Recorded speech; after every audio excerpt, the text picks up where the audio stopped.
तो नमस्ते दोस्तों, स्वागत है आप सभी लोगों का एक बार फिर से अपने YouTube channel dream India polytechnic study point में। आज के इस वीडियो लेक्चर में हम आपको 50 MCQ टाइप क्वेश्चन बताएंगे industrial electronic and control subject के।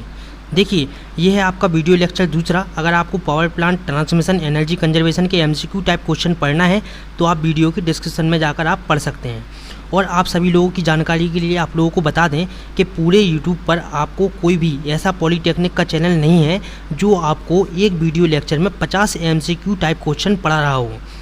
केवल हमारे चैनल पर ही आपको केवल एक वीडियो लेक्चर में 50 MCQ टाइप क्वेश्चन पढ़ाए जाते हैं। तो देखिए, वीडियो बनाने में थोड़ा टाइम लगता है, इसलिए आपको अभी एक दिन छोड़कर एक दिन वीडियो आ रही है, बट आपको जल्दी ही पर डे वीडियो मिलना स्टार्ट हो जाएगी। तो बस आप सभी लोग अपना इसी तरह से सपोर्ट बनाए रखें। और वैसे तो सभी लोग ही बहुत सपोर्ट कर रहे हैं, बट कुछ स्टूडेंट हैं जिन्होंने ज़्यादा सपोर्ट किया है, तो उनका नाम हम वीडियो के लास्ट में लेंगे। ठीक, तो आप वीडियो लास्ट तक ज़रूर से देखें और वीडियो के हर MCQ टाइप क्वेश्चन को आप एक फेयर कॉपी में नोट करते हुए चलें, जो कि आपको ऑनलाइन एग्ज़ाम में बहुत ही हेल्प देने वाले हैं। और आपको ऐसे MCQ टाइप क्वेश्चन पढ़ाए जाएंगे जो आपकी ऑनलाइन एग्ज़ाम में आएंगे ही आएंगे। ठीक है, तो वीडियो के लास्ट तक आप बने रहें। तो आप देखिए, सबसे पहला हमारा क्वेश्चन आता है कि किसका यूज करके एक कंट्रोल रेक्टिफायर बनाया जाता है। निम्न में से किसका यूज करके हम एक कंट्रोल रेक्टिफायर बनाते हैं। आपके ऑप्शन है UJT, ट्रायक, SCR या डायक। तो इसका सही आंसर क्या है? SCR। हम SCR का यूज करके एक कंट्रोल रेक्टिफायर क्या करते हैं? बनाते हैं, बनाया जा सकता है। इसके बाद आपका दूसरा क्वेश्चन आता है कि PN जंक्शन डायोड एक कैसा रेक्टिफायर डायोड है। PN जंक्शन डायोड आपका कंट्रोल रेक्टिफायर है या अनकंट्रोल रेक्टिफायर है। तो देखिए, आपका इसका सही आंसर क्या है? Control rectifier. PN junction diode एक आपका कंट्रोल रेक्टिफायर होता है। ठीक है, इसके बाद आता है आपका तीसरा क्वेश्चन कि SCR से बने रेक्टिफायर कैसे रेक्टिफायर कहलाते हैं। SCR से बने रेक्टिफायर कैसे रेक्टिफायर कहलाते हैं। तो आपका इसका आंसर है क्या? फेस कंट्रोल रेक्टिफायर कहलाते हैं आपके SCR से जो रेक्टिफायर बनाए जाते हैं। ठीक है, इसके बाद आता है आपका चौथा क्वेश्चन कि single phase full wave half control rectifier में कितने डायोड और कितने SCR लगे होते हैं। ठीक, आपके जो single phase full wave half rectifier होता है उसमें आपके कितने डायोड और कितने SCR लगे हुए होते हैं। ये आपका इंपॉर्टेंट क्वेश्चन है। ठीक है, देखिए, सभी क्वेश्चन को आपको नोट करना है एक फेयर कॉपी में। ठीक है, इसके आपके ऑप्शन है 2 diode 2 SCR, 2 diode 1 SCR, 3 diode 2 SCR या फिर आपका 2 डायोड और 3 SCR। तो आपका जो single phase full wave half control rectifier होता है इसमें आपके 2 डायोड और 2 SCR लगे हुए होते हैं। ठीक है, इसके बाद आता है हमारा 5वें नंबर का क्वेश्चन। 5वें नंबर में आपसे पूछता है कि 3 face full wave half control bridge 3 face full wave half control bridge rectifier में कितने SCR व कितने डायोड लगे हुए होते हैं। ठीक, आपका जो 3 face full wave half control rectifier होता है उसमें कितने SCR और कितने डायोड लगे हुए होते हैं। आपके ऑप्शन है 2 face 2 SCR 2 diode, 3 SCR 2 diode या 3 SCR 3 डायोड या 3 SCR 2 SCR। ठीक, या 3 डायोड और 2 SCR। तो आपका इसका सही आंसर क्या है? 3 SCR और 3 डायोड। आपका इसका सही आंसर है 3 SCR और 3 डायोड आपके लगे हुए होते हैं किसमें? 3 face full wave half control bridge rectifier में। इसके बाद आता है आपका 6वें नंबर का क्वेश्चन कि single phase half wave control rectifier with free wheeling diode में कितने SCR लगे हुए होते हैं। ठीक, FD अगर आपका कभी भी लिख कर आया है तो FD का फुल फॉर्म क्या है? Free wheeling diode. Free wheeling diode में कितने SCR लगे हुए होते हैं? 1 SCR तथा 1 FD फ्री व्हीलिंग डायोड। ठीक, FD का फुल फॉर्म क्या है? फ्री व्हीलिंग डायोड लगे हुए होते हैं। Single phase half wave control rectifier with free wheeling diode में आपके कितने? 1 SCR और 1 FD लगा हुआ होता है फ्री व्हीलिंग डायोड। ठीक, इसके बाद आता है आपका 7वें नंबर का क्वेश्चन कि जब SCR कंडक्टिंग स्टेज में आ जाता है तो निम्न में से कौन अपना कंट्रोल खो देता है। ठीक, तो निम्न में से कौन अपना कंट्रोल खो देता है। आपके ऑप्शन है एनोड, कैथोड, गेट या इनमें से कोई नहीं। तो आपका इसका सही आंसर क्या होगा? गेट। जब आपका SCR क्या आ जाता है? कंडक्टिंग स्टेज में आ जाता है तो आपका गेट टर्मिनल जो होता है वो अपना कंट्रोल खो देता है। ठीक है, इसके बाद आता है आपका 8वें नंबर का क्वेश्चन कि निम्न में से कौन सा वाई डायरेक्शनल करंट फ्लो की अनुमति देता है? निम्न में से कौन सा एससीआर या यूजेटी जीटीओ कौन है जो आपका बाई डायरेक्शनल करंट फ्लो होने की अनुमति देता है? तो आपके ऑप्शन है यूजेटी, जीटीओ, ट्रायक या सभी। तो आपका जो ट्रायक होता है वो आपका वाई डायरेक्शनल करंट फ्लो होने की अनुमति देता है। ठीक है, इसके बाद आता है हमारा 9वें नंबर का क्वेश्चन। इसमें देखिए आपसे पूछा गया है कि जब एससीआर ऑफ होता है, जब एससीआर ऑफ होता है तो उस समय सर्किट में करंट होती है। जब आपका एससीआर ऑफ होता है सर्किट में करंट कितनी होती है? आपके ऑप्शन है 0 और आपका बी ऑप्शन है क्या? Large leakage current, smart leakage current या इनमें से कोई नहीं। तो आपका इसका सही आंसर क्या है? Large leakage current. जब आपका एससीआर ऑफ होता है तो उसमें आपकी लार्ज लीकेज करंट होती है। इसके बाद आएगा आपका 10वें नंबर का क्वेश्चन। उसमें पूछा है कि ट्रायक को ऑपरेटेड किस फ्रिक्वेंसी पर करते हैं? ट्रायक को हम ऑपरेट करते हैं तो किस फ्रिक्वेंसी पर करते हैं? हाई फ्रिक्वेंसी पर, पावर फ्रिक्वेंसी पर, लो फ्रिक्वेंसी या दोनों या इनमें से कोई नहीं। तो आपका इसका सही आंसर क्या है? High frequency. ट्रायक को हम जब ऑपरेट करते हैं तो किस पे करते हैं? हाई फ्रिक्वेंसी पर करते हैं। इसके बाद आता है आपका 11वें नंबर का क्वेश्चन। 11वें नंबर में आपसे पूछा है कि निम्न में से किन उपकरणों को डबल बेस डायोड कहा जाता है? निम्न में से किन उपकरणों को आपका डबल बेस डायोड कहा जाता है? तो आपका इंपॉर्टेंट क्वेश्चन है ये। देखिए आपका ऑप्शन ए है यूजेटी, बीजेटी, ठीक, यूजेटी, बीजेटी, एनएमओएस, ठीक, या सीएमओएस। तो आपका जो यूजेटी है इसको आपको क्या कहा जाता है? डबल बेस डायोड भी कहा जाता है। इसके बाद आता है आपका 12वें नंबर का क्वेश्चन। 12वें नंबर में आपसे पूछा है 12वां, देखिए थारिस्टर कैसी युक्ति है? थारिस्टर कैसी युक्ति है? अर्धचालक युक्ति, चालक युक्ति, अचालक युक्ति या सभी। तो आपका जो थारिस्टर है वो आपका सेमीकंडक्टर डिवाइस है, मतलब अर्धचालक युक्ति है। ठीक है, इसके बाद आता है 13वें नंबर का क्वेश्चन। देखिए इसमें आपसे पूछा है थारिस्टर में लैचिंग करंट IL एवं होल्डिंग करंट IH में संबंध है। आपका लैचिंग करंट IL एवं होल्डिंग करंट IH में संबंध है। तो आपके 4 ऑप्शन वहाँ पर लिखे हुए होंगे जिसमें से आपको ये वाला सही लगाना है। IL इक्वल टू 3IH, ठीक है, 3IH आपका ये वाला आंसर उसमें से सही होगा।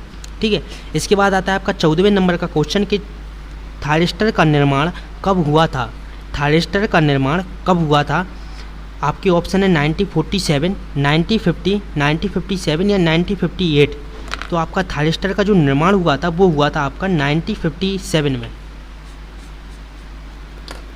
इसके बाद आता है आपका 15वें नंबर का क्वेश्चन कि पावर डायोड का आविष्कार कब हुआ था? पावर डायोड का आविष्कार कब हुआ था? 1952, 1972, 1954 या 1989। तो आपका इसका सही आंसर है 1954 में आपका आविष्कार हुआ था किसका? पावर डायोड का। उसके आपके कितने 3 साल बाद आपका थारिस्टर का निर्माण हुआ था। देखिए 1954 और 1957, 3 साल बाद आपका हुआ था थारिस्टर का निर्माण, ठीक, और उसके पहले 3 साल पहले हुआ था पावर डायोड का निर्माण। आप इस तरह से इसको याद कर सकते हैं। 16वें नंबर का आपका क्वेश्चन आता है कि जब यूजेटी का उत्सर्जन टर्मिनल खुला होता है, जब यूजेटी का उत्सर्जन टर्मिनल खुला हुआ होता है तब बेस टर्मिनल का प्रतिरोध क्या होता है? Very high, very low, medium या इनमें से कोई नहीं। तो आपका क्या होगा? वेरी हाई, बहुत उच्च। ठीक, इसके बाद आता है आपका 17वां नंबर का क्वेश्चन कि डायोड में कितने टर्मिनल होते हैं? डायोड में कितने टर्मिनल होते हैं? तो आपका इसका ऑप्शन है 4, 6, 3 या 2। तो आपका इसका सही आंसर क्या है? 2। आपके जो डायोड होता है उसमें आपके 2 टर्मिनल होते हैं। इसके बाद आता है आपका 18वें नंबर का क्वेश्चन। 18वें नंबर में आपसे पूछा है कि जब PN जंक्शन डायोड का एनोड पॉजिटिव टर्मिनल से तथा कैथोड उसका नेगेटिव टर्मिनल से कनेक्ट होता है तो PN जंक्शन होता है फॉरवर्ड वाइज, रिवर्स वाइज, दोनों या इनमें से कोई नहीं। एक बार और आप प्रश्न अच्छे से पढ़ लें कि जब PN जंक्शन डायोड का एनोड पॉजिटिव टर्मिनल से तथा कैथोड आपका नेगेटिव टर्मिनल से कनेक्ट होता है या जुड़ा हुआ होता है तो आपका पीएन जंक्शन कैसा होता है, रिवर्स वाइज या फॉरवर्ड वाइज। तो आपका इसका सही आंसर क्या होगा, रिवर्स वाइज। इसके बाद आता है आपका 19 नंबर का क्वेश्चन। 19 नंबर में आपसे पूछा गया है कि थायरिस्टर युक्ति को किस स्टेज में स्विच किया जाता है। थायरिस्टर युक्ति को किस स्टेज में स्विच किया जाता है, ऑन से ऑफ, ऑफ से ऑन या दोनों या इनमें से कोई नहीं। तो आपका जो थायरिस्टर है उसको हम किस में, ऑन से ऑफ में और ऑफ से ऑन दोनों ही स्टेज में उसको स्विच कर सकते हैं। तो आपका आंसर क्या आएगा, दोनों, ऑन से ऑफ और ऑफ से ऑन। 20वें नंबर का आपका क्वेश्चन आता है कि जब डायोड फॉरवर्ड वाइज में होगा तो डिप्लेशन लेयर की चौड़ाई पर क्या प्रभाव पड़ेगा। जब आपका डायोड जो है वो आपका फॉरवर्ड वाइज होगा तो आपकी डिप्लेशन लेयर पर क्या प्रभाव पड़ेगा, डिप्लेशन लेयर कम होगी या बढ़ेगी या नो चेंज या इनमें से कोई नहीं। तो देखिए जब आपका फॉरवर्ड वाइज होगा डायोड तो आपकी डिप्लेशन लेयर कम हो जाती है, डिक्रीज, ठीक है। इसके बाद आता है आपका 21 नंबर का क्वेश्चन कि जब रिवर्स वाइज होगा तो क्या होगा। जब आपका डायोड जो कि है वो आपका रिवर्स वाइज अगर होगा तो उसमें डिप्लेशन लेयर पर क्या प्रभाव पड़ेगा, आपकी डिप्लेशन लेयर बढ़ जाएगी। आप एक चीज़ याद रखिएगा, रिवर्स वाइज में आपकी डिप्लेशन लेयर बढ़ती है और फॉरवर्ड वाइज में डिप्लेशन लेयर क्या होती है, घटती है या कम होती है। इसके बाद आता है 22वें नंबर का क्वेश्चन। 22वें नंबर में आपसे कहा है कि फास्ट रिकवरी डायोड किस स्पीड पर कार्य करता है। फास्ट रिकवरी डायोड किस स्पीड पर कार्य करता है। तो इसका आंसर है यह अल्ट्रा हाई स्विचिंग स्पीड पर कार्य करता है। या फिर अगर आपसे पूछ ले कि अल्ट्रा हाई स्विचिंग पर कौन कार्य करता है तो आपका कार्य करता है कौन, फास्ट रिकवरी डायोड, ठीक है। इसके बाद आता है आपका कि शॉर्टकी या डायोड जो होता है वो आपकी किस स्पीड पर कार्य करता है।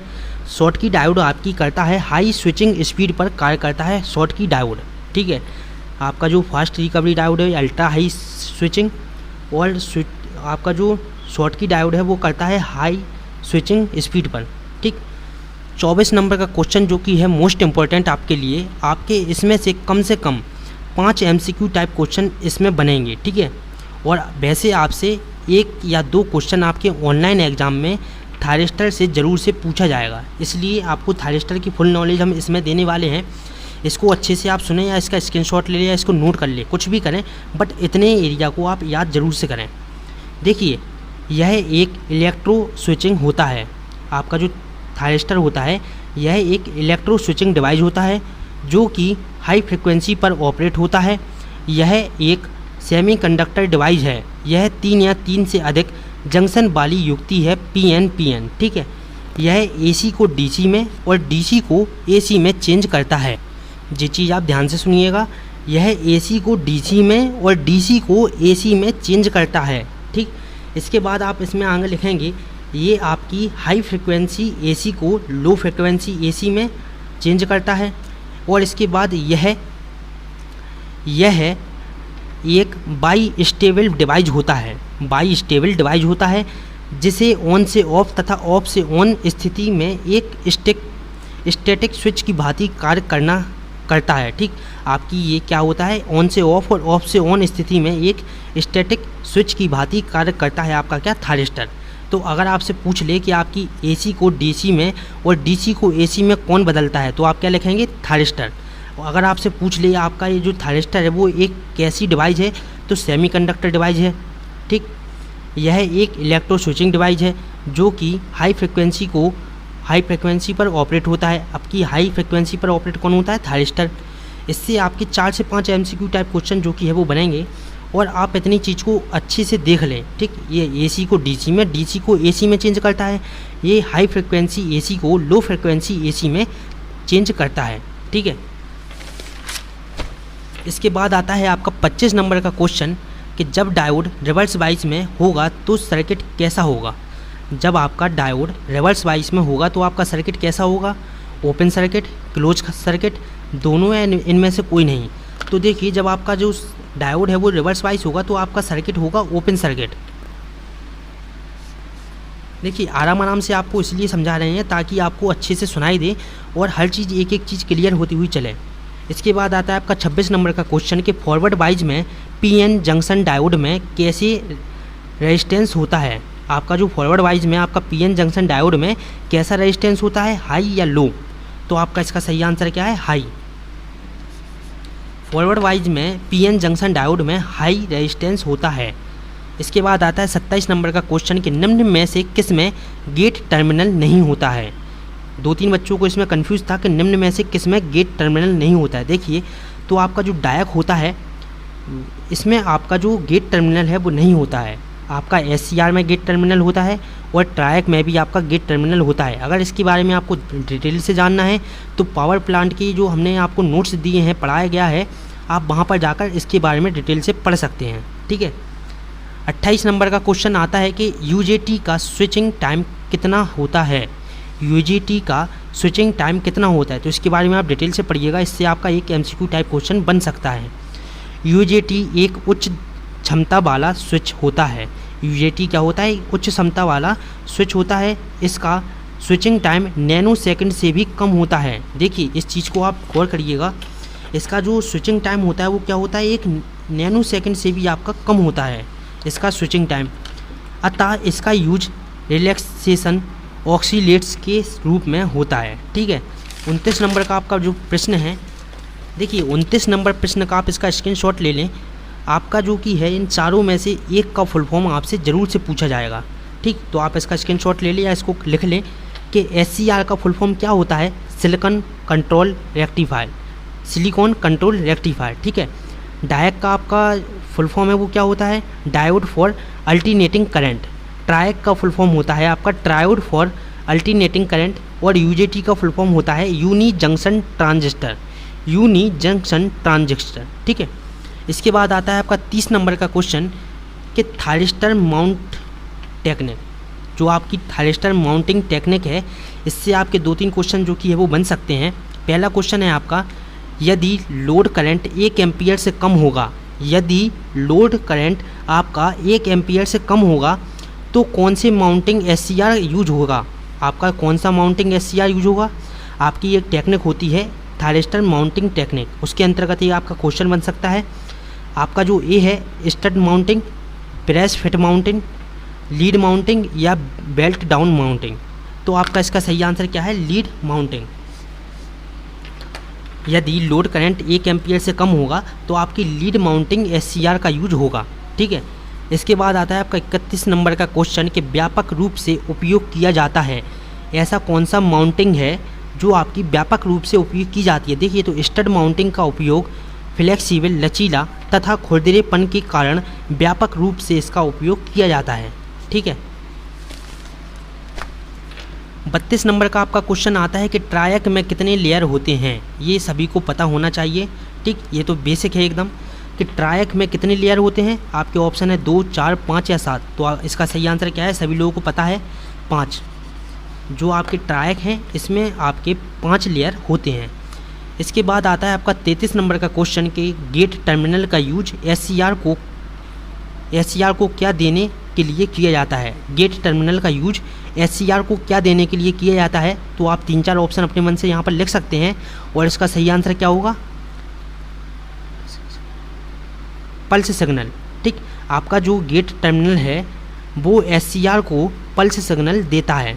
ठीक, इसके बाद आता है आपका 34 नंबर का क्वेश्चन कि डायक में कितने इलेक्ट्रोड होते हैं। डायक में कितने इलेक्ट्रोड होते हैं, इसके पहले वाले वीडियो लेक्चर में मैं आपको ये वाला क्वेश्चन बता चुके हैं। ठीक, तो आपका जो डायक होता है उसमें आपके कितने टर्मिनल होते हैं, 1, 3, 2 या 4। इसका सही आंसर है 2। आपके डायक में 2 इलेक्ट्रोड होते हैं, 2 इलेक्ट्रोड होते हैं। ठीक, 35 नंबर का आपका क्वेश्चन आता है कि डायक का निर्माण किससे होता है। आपका जो डायक का निर्माण होता है वो किससे होता है, गोल्ड, सिलिकॉन, आयरन या सभी।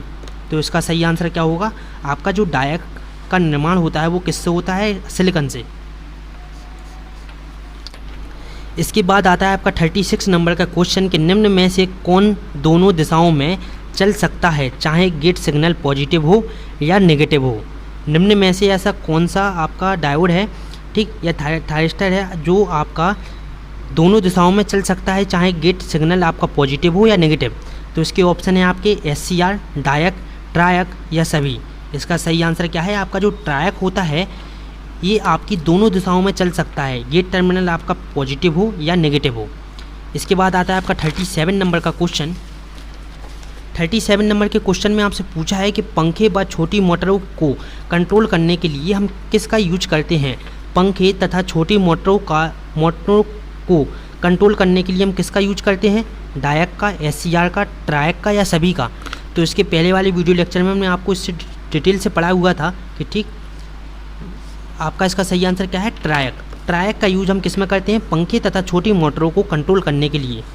38 नंबर का आपका क्वेश्चन आता है कि लैंप डिमर सर्किट में किसका यूज करते हैं? लैंप डिमर सर्किट में किसका यूज करते हैं? SCR का, डायक का, ट्रायक का या UJT का? तो आपका इसका सही आंसर क्या है? डायक का। आपका जो लैंप डिमर सर्किट होता है उसमें हम डायक का इस्तेमाल करते हैं। 39 नंबर के क्वेश्चन में आपसे पूछा जाता है कि अनकंट्रोल्ड डिवाइस है, निम्न में से अनकंट्रोल्ड डिवाइस आपकी कौन सी है? SCR, पावर डायोड, UJT या सभी? तो आपका जो पावर डायोड है वो आपका क्या है? अनकंट्रोल्ड डिवाइस है। इसके बाद अगर आपसे पूछ ले कि आपका कंट्रोल डिवाइस कौन सा है, तो कंट्रोल डिवाइस आपका है थायरिस्टर और अनकंट्रोल्ड डिवाइस आपका है पावर डायोड। ठीक है। 40 नंबर के क्वेश्चन में आपसे पूछा गया है कि निम्न में से डायक का डायग्राम कौन सा है? निम्न में से डायक का डायग्राम कौन सा है? ठीक, तो ये आपके 4 डायग्राम दिए हुए हैं। इसके पहले वाले वीडियो लेक्चर में हम आपको UJT, SCR, ट्रायक, डायक इन सभी के डायग्राम आपको बता चुके हैं। ठीक है, तो इसमें से आप बताइए अब डायक का डायग्राम कौन सा है? देखिए डायक का आपके 2 इसमें डायग्राम है, ये वाला भी और ये वाला भी। तो इसका आंसर आएगा B और C। आपके दोनों तरह से डायक के डायग्राम बनते हैं। तो अगर आपसे कभी ये पूछ ले तो आप कंफ्यूज बिल्कुल भी ना हो, आपके दोनों ही डायक के डायग्राम हैं। ठीक, इसका आप स्क्रीनशॉट ले लिया, इसको कहीं पर बना ले, ये आपसे पूछा जा सकता है। अगर आपको ये वाला दे देगा अगर तो आप कंफ्यूज ना हो, तो आपका ये दोनों डायग्राम एक ही हैं। 41 नंबर का क्वेश्चन आपका आता है कि P टाइप जंक्शन को क्या कहते हैं? P टाइप जंक्शन को हम क्या कहते हैं? एनोड या कैथोड? तो ये सभी लोगों को पता है, ये तो एकदम बेस है कि P टाइप जंक्शन को हम क्या कहते हैं? एनोड कहते हैं। और N टाइप जो जंक्शन होता है उसको हम कहते हैं कैथोड।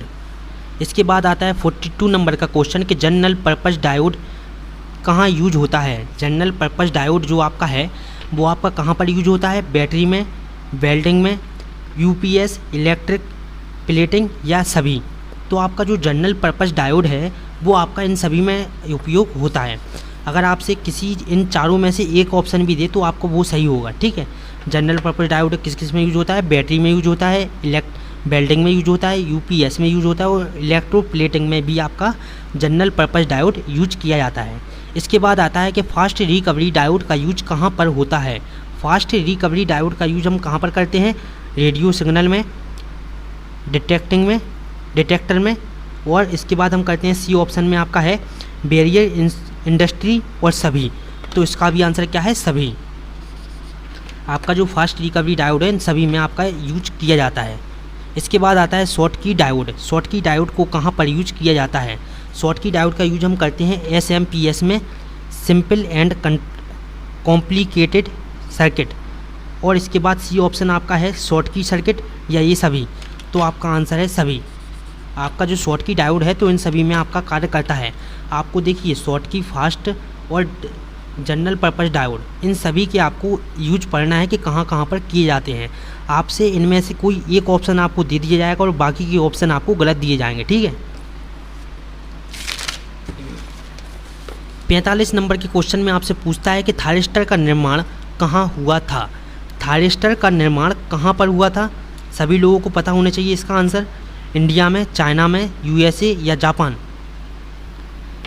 इसका सही आंसर क्या है? USA, अमेरिका में। ठीक है, अमेरिका में आपका जो है थायरिस्टर का निर्माण सबसे पहले हुआ था। और थायरिस्टर का निर्माण करने वाली कंपनी का नाम क्या था? इसके पहले वाली वीडियो लेक्चर में आपको बताया था।